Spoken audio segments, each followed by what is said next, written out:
Of physics में आप सबका स्वागत है। प्यारे बच्चों, आज का जो हमारा टॉपिक है वो है ओम्स लॉ, ओम का नियम।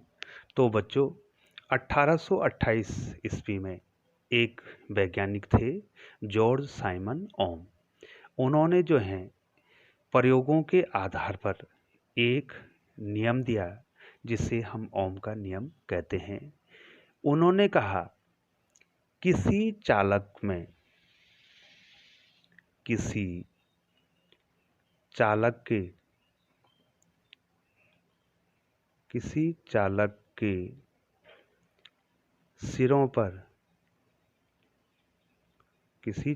के सिरों पर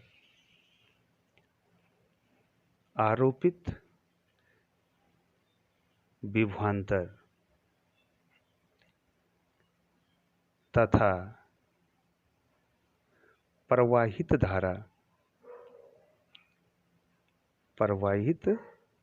धारा का अनुपात सदैव नियत रहता है।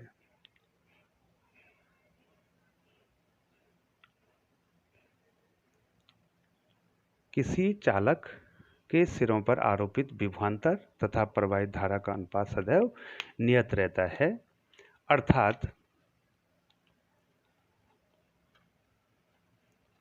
अर्थात चालक के सिरों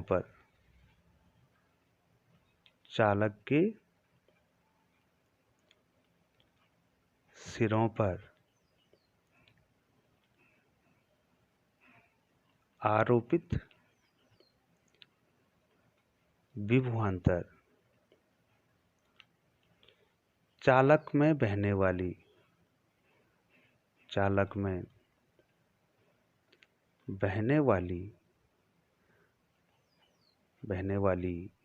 धारा के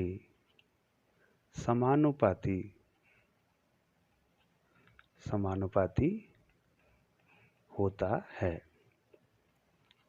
ठीक है बच्चों, ये स्टेटमेंट जो है बच्चों, ये उन्होंने दिया, अर्थात V समानुपाती I। ठीक है बच्चों, जितना ज़्यादा पोटेंशियल डिफरेंस जो है चालक के दो बिंदुओं के बीच होगा, उतनी ज़्यादा जो है उसमें क्या होगी, करंट फ्लो होगी। ठीक है बच्चों, तो यहाँ पर ये है ओम का नियम। अब यहाँ पर बच्चों क्या कहते हैं, समानुपाती का चिन्ह हटा देते हैं तो एक नियतांक आ जाता है R। ठीक है बच्चों, और इस R की जो वैल्यू है वो हो जाएगी बच्चों V/I। और इसी R को, ये जो R है, इसे कहते हैं चालक का वैद्युत प्रतिरोध। ठीक है बच्चों, जब हम इस नियम को लगाएंगे, जब ओम के नियम को जब लगाएंगे तो इसमें एक शर्त है। ओम को नियम को लगाने की एक शर्त है। वो शर्त है बच्चों, चालक की भौतिक अवस्थाएं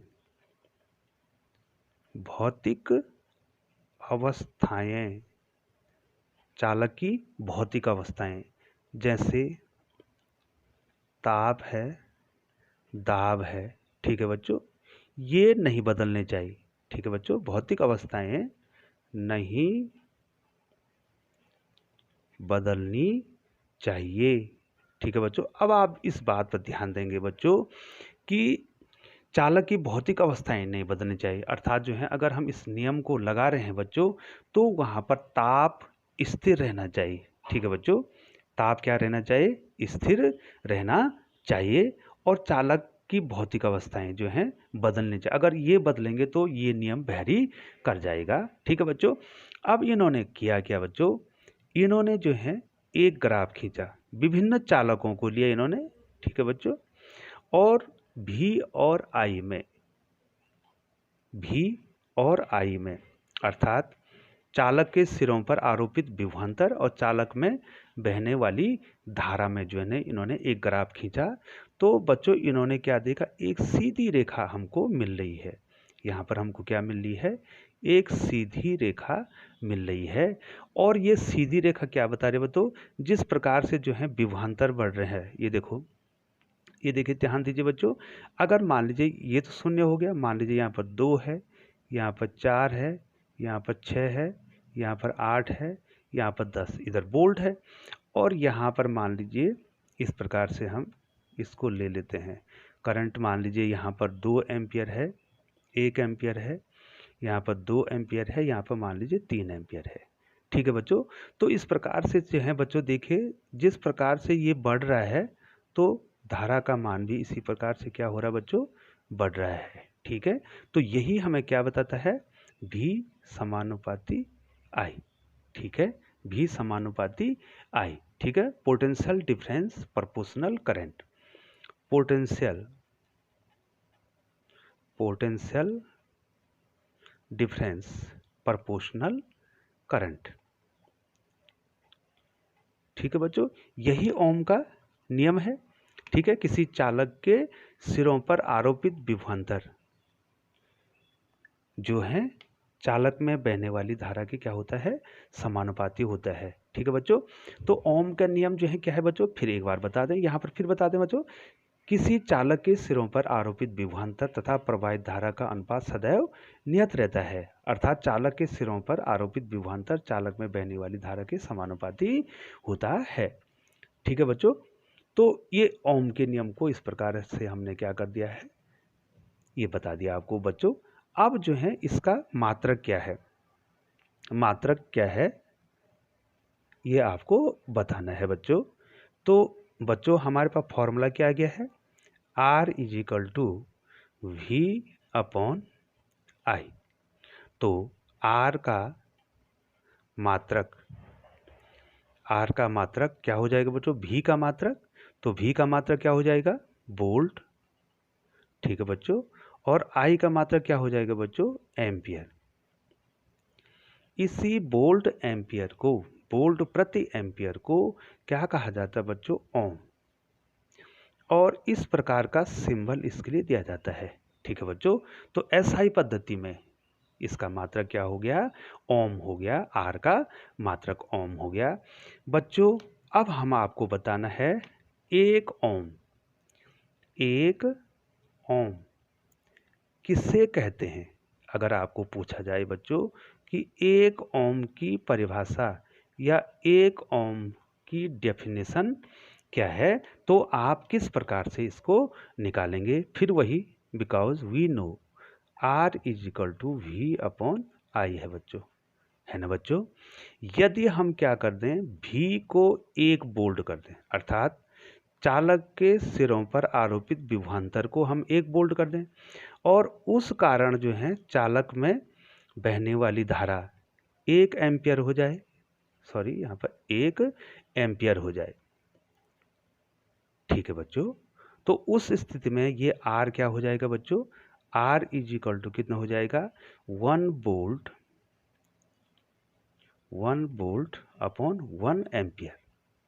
ठीक है बच्चों, 1 वोल्ट प्रति 1 एम्पियर प्रति 1 एम्पियर हो गया।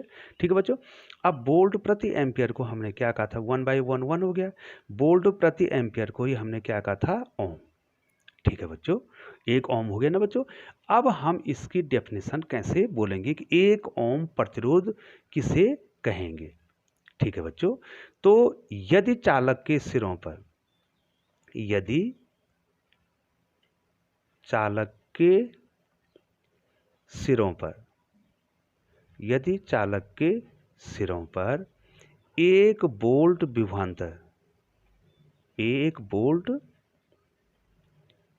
विभवांतर आरोपित करने पर, आरोपित करने पर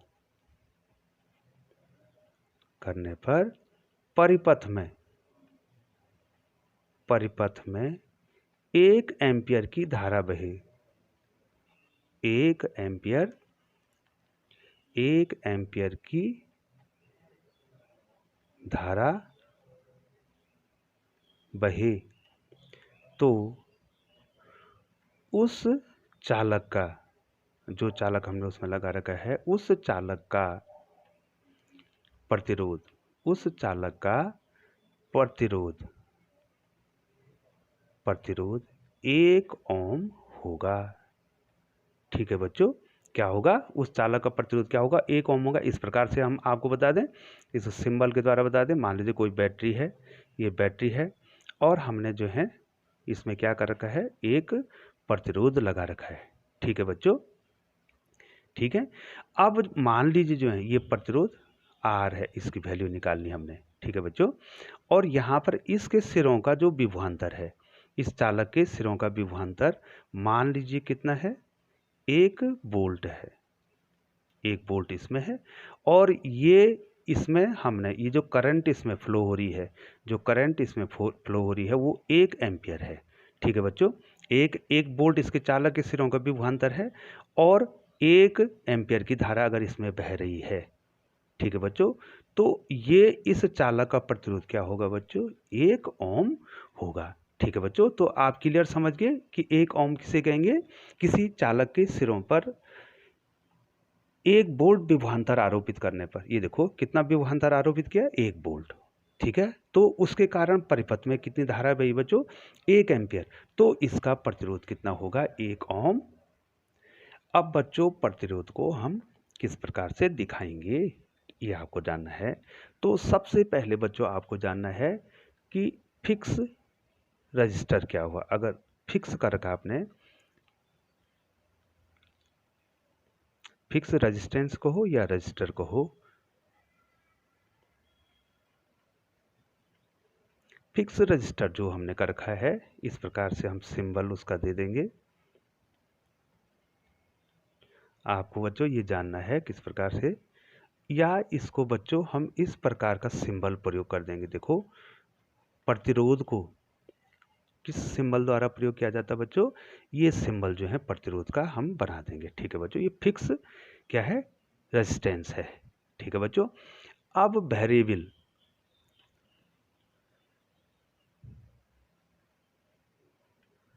वेरिएबल माने बदलता हुआ, वेरिएबल रजिस्टर।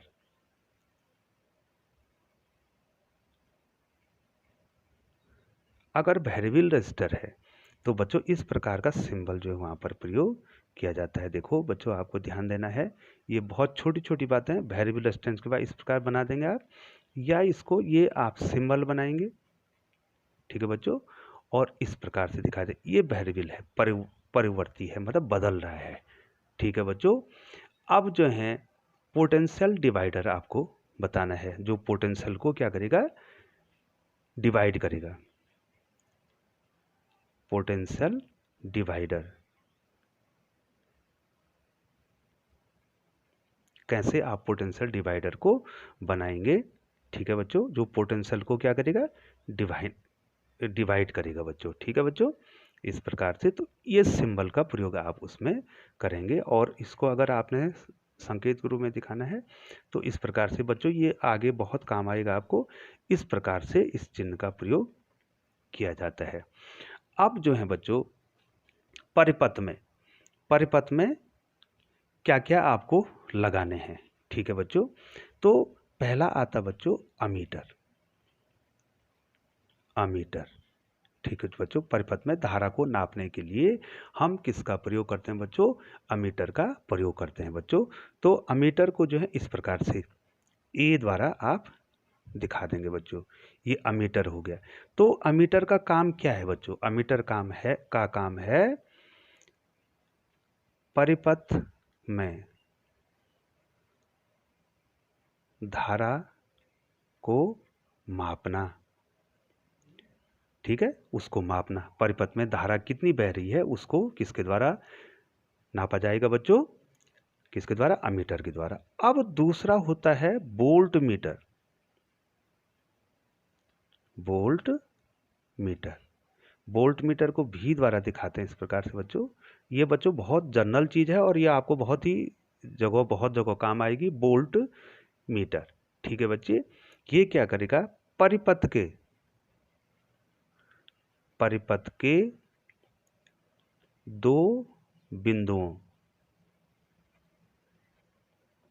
परिपथ के दो बिंदुओं के बीच का विभवांतर नापेगा। विभवांतर, ठीक है बच्चों, पोटेंशियल डिफरेंस नापेगा दो बिंदुओं का। ठीक है बच्चों, ये हो गया। अब जो है गैल्वेनोमीटर, गैल्वेनोमीटर या धारा मापी, धारा मापी, इसको क्या कहते हैं मतलब गैल्वेनोमीटर। धारा मापी को क्या कहेंगे? गैल्वेनो, गैल्वेनो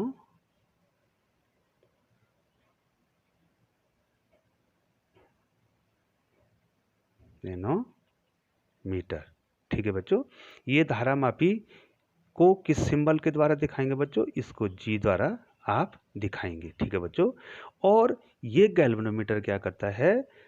परिपथ में धारा की उपस्थिति, परिपथ में धारा की उपस्थिति, उपस्थिति को बताता है कि परिपथ में धारा है कि नहीं है। ठीक है बच्चों, ये परिपथ में क्या दिखाएगा? धारा की उपस्थिति को दिखाएगा। तो हमने आपको यहाँ पर कितने उपकरण बता दिए बेटा? कितने इंस्ट्रूमेंट बता दिए? 3 बता दिए। पहला अमीटर, ये धारा को नापेगा। वोल्ट मीटर, ये दो बिंदुओं के बीच का विभवांतर। और धारा मापी जो है क्या करेगा? वो परिपथ के क्या करेगा? वो परिपथ में धारा की उपस्थिति बताएगा। उपस्थिति का मतलब हो गया कि परिपथ में धारा बह रही है या नहीं बह रही है। ठीक है, अब जो है प्रतिरोध को किस प्रकार से नापना है? प्रतिरोध का मापन, हमें परिपथ में प्रतिरोध का मापन करना है। ठीक है बच्चों, परिपथ में क्या करना बच्चों? प्रतिरोध का मापन करना है। तो किस प्रकार से हम मेजरमेंट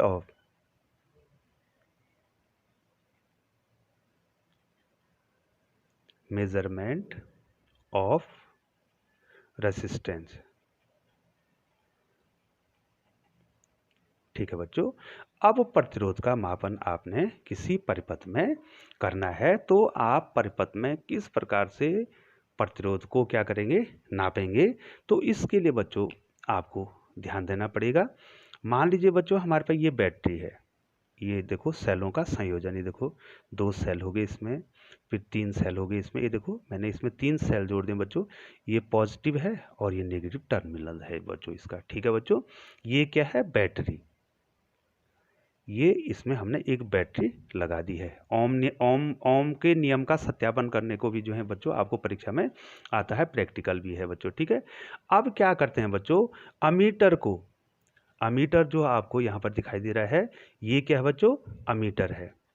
अमीटर को परिपथ में, ये देखो मैंने उसका वो भी बताया था, डिफ्लेक्शन बताया था। ये अमीटर, ये माइनस और ये प्लस। अमीटर को परिपथ में क्या लगा रखा बच्चों? श्रेणी क्रम में। अभी मैं आपको और डिटेल से आपको बताऊंगा।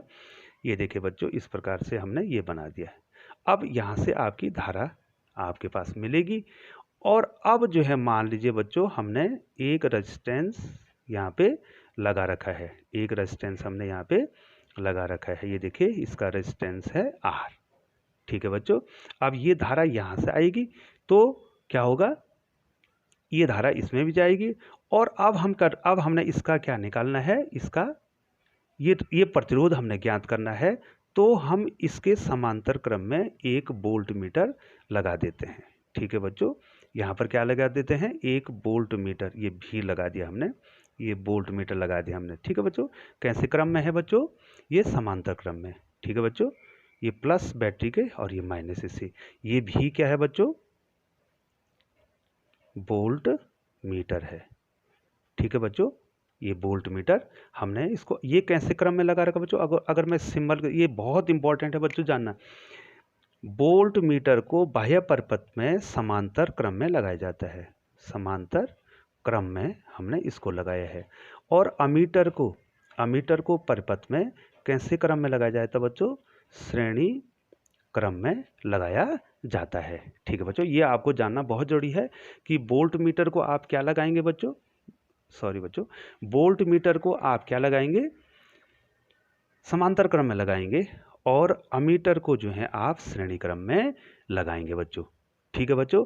अब क्या होगा, अगर हमने आर को नापना है, R is equal to V upon I. ये देखो बच्चों वी अपॉन आई है। अब हमने इसका प्रतिरोध ज्ञात करना है। मान लीजिए हमने मान लीजिए कि हमने जो है 10 वोल्ट, ठीक है बच्चों, ए मान लीजिए, मैं यहां पर ए लिख देता हूं और यहां पर लिख देता हूं बी।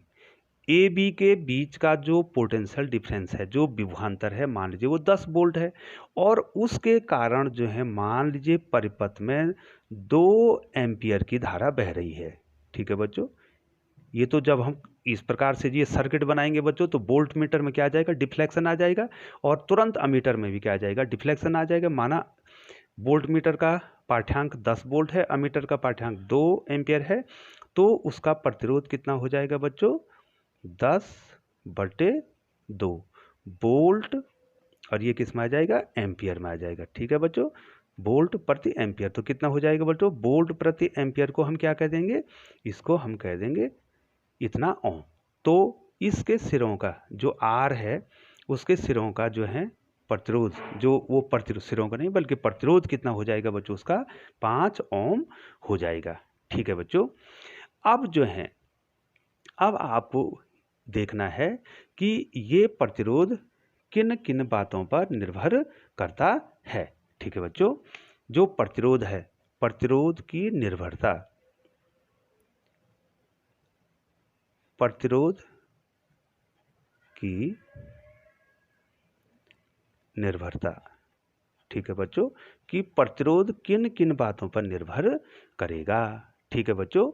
प्रतिरोध की निर्भरता क्या है, ये आपको देखनी है बच्चों।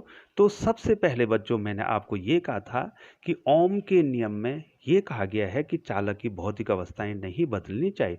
तो ताप को नियत रखते हुए, अगर आपने ताप नियत रखा है, दाब नियत रखा है, उस स्थिति में जो है बच्चों किसी चालक का जो प्रतिरोध है उसकी लंबाई के, उसके लेंथ के क्या होता है, समानुपाती होता है। अर्थात जितना बड़ा चालक होगा उसका उतना ज़्यादा क्या होगा, रेजिस्टेंस होगा, उतना ज़्यादा प्रतिरोध होगा। छोटा वायर होगा तो उसका प्रतिरोध क्या होगा, कम होगा। उसी प्रकार से ये इन्वर्सली प्रोपोर्शनल होता है ए के। ठीक है बच्चों। यहाँ एल क्या है, चालक की लंबाई, चालक की लंबाई।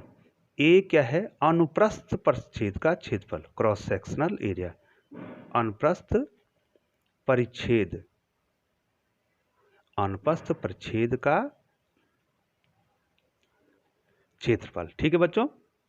अब दूसरे से क्या मिला बच्चों आपको, दूसरे से आपको ये मिला कि जितना ज़्यादा एरिया होगा, जितना मोटा तार होगा, उसका प्रतिरोध क्या होगा, कम होगा, और पतले तार का प्रतिरोध क्या होगा, अधिक होगा। तो दोनों को हमने एक साथ लिख दिया।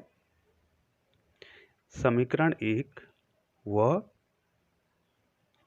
समीकरण 2 से एक साथ ले लेंगे बच्चों।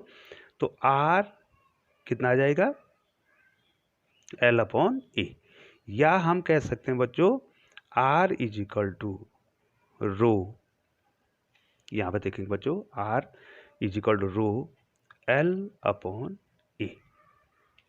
ठीक है बच्चों। तो यहां पर जो है ये प्रतिरोध का जो है एक सूत्र आ गया है, R is equal to rho L/A, जो कि आपने हाई स्कूल में भी पढ़ा था बच्चों। तो बच्चों अब हम आपको ये बताने की कोशिश कर रहे हैं कि पहला, लंबाई पर किस प्रकार से निर्भर किया। चालक की लंबाई बढ़ने पर प्रतिरोध बढ़ता है तथा घटने पर घटता है। ठीक है बच्चों, क्लियर हो गए। नंबर 2, चालक की मोटाई तो बोलेंगे बच्चों उसका क्षेत्रफल, मोटाई बढ़ने पर ये देख लो बच्चों, ये देखो, मोटाई बढ़ने पर चालक की मोटाई बढ़ने पर घटता है। इन्वर्सली प्रोपोर्शनल है बच्चों, ये दिखाई दे रहा है आपको, यहाँ पे दिखाई दे रहा है, ये देखो, घटता है तथा मोटाई घटने पर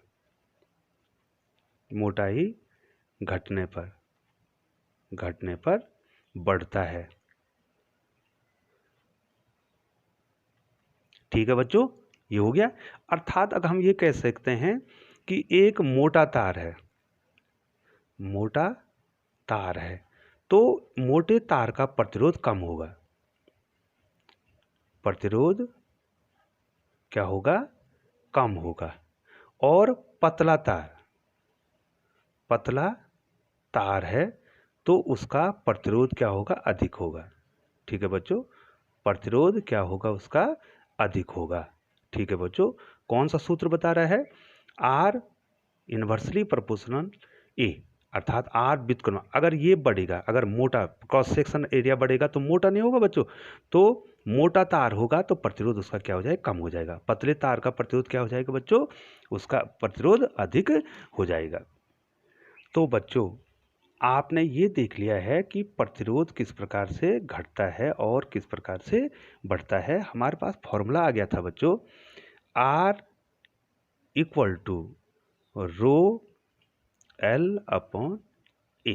ठीक है बच्चों, यहाँ पर रो जो है, ये नियतांक जो है, इसको कहते हैं बच्चों विशिष्ट प्रतिरोध, विशिष्ट प्रतिरोध या प्रतिरोधकता।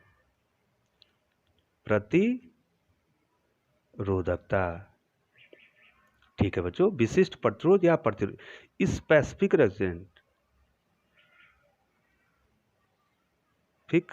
रेजिस्टेंस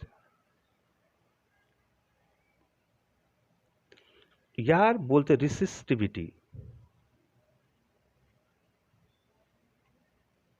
ठीक है बच्चों, क्या कहेंगे? स्पेसिफिक रेजिस्टेंस या रेसिस्टिविटी कहते हैं इसको, जो आपका क्या है? विशिष्ट प्रतिरोध है। ठीक है बच्चों, अब बच्चों आपको इसमें एक बहुत ही महत्वपूर्ण बात जाननी है बच्चों कि आर और रो, ये जो आर है ये क्या है? वैद्युत प्रतिरोध है। ये आर क्या है बच्चों? वैद्युत प्रतिरोध है। ठीक है बच्चों, और ये किस पे निर्भर कर रहा है बच्चों? ये निर्भर किस पे कर रहा है? आर चालक की लंबाई व क्षेत्रफल पर निर्भर कर रहा है, निर्भर करता है। ठीक है बच्चों, ये तो मैंने आपको बता दिया है कि आर कैसे घटेगा, कैसे बढ़ेगा। ठीक है बच्चों, कंडीशन वही जो है बच्चों कि इसका ताप क्या होना चाहिए? नियत रहना चाहिए, वो जो भौतिक अवस्थाएं। ये जो रो है बहुत ही महत्वपूर्ण है बच्चों। ये जो रो है, ये रो एक चालक का रो या विशिष्ट प्रतिरोध, विशिष्ट प्रतिरोध एक चालक का कभी नहीं बदलता है, कभी नहीं बदलता है। ठीक है बच्चों, ये नियत रहता है। यदि जो है ताप क्या है? समान है, तो ये कभी नहीं बदलेगा। अब मैं आपको एक उदाहरण के द्वारा समझा देता हूं बच्चों, थोड़ा सा आप ध्यान देंगे। एक उदाहरण मैं आपको दे देता हूं बच्चों। ठीक है बच्चों, अब उदाहरण में आपको बता देता हूं कि मान लीजिए जो है आपके पास जो है एक वायर है, यहां पर एक वायर दिखाई दे रहा बच्चों। ठीक है बच्चों, इसकी जो लेंथ है ये जो है 10 सेंटीमीटर है और इसका क्रॉस सेक्शनल एरिया जो है मान लीजिए 2 सेंटीमीटर वर्ग है। ठीक है बच्चों, और एक दूसरा वायर है उसी पदार्थ का, उसी पदार्थ का एक दूसरा वायर हमने ले लिया है बच्चों। ये देखो, अब इस वायर का लेंथ हमने कम कर दी है, L बराबर 8 सेंटीमीटर कर दिया है। ठीक है बच्चों, और इसका जो क्रॉस सेक्शनल एरिया है, मान लीजिए ये 3 सेंटीमीटर वर्ग हो गया है। ठीक है बच्चों, तो इन दोनों स्थितियों में, पहली और दूसरी स्थिति में, ये पहली स्थिति है। अब इस पहली स्थिति की तुलना में दूसरी स्थिति में क्या हो जाएगा, प्रतिरोध बदल जाएगा, प्रतिरोध बदल जाएगा, प्रतिरोध बदल जाएगा, क्योंकि लंबाई इसकी क्या हो रही है, लंबाई बच्चों इसकी कम हो रही है और उसका अनुसार क्रॉस सेक्शन बढ़ रहा है। तो लंबाई बढ़ने से जो प्रतिरोध क्या हो जाएगा, लंबाई कम होने से प्रतिरोध कम हो जाएगा, और यहाँ पर क्रॉस सेक्शनल एरिया भी जो है क्या हो रहा है, बढ़ रहा है, तो और कम हो जाएगा, तो प्रतिरोध क्या हो जाएगा, कम हो जाएगा। लेकिन विशिष्ट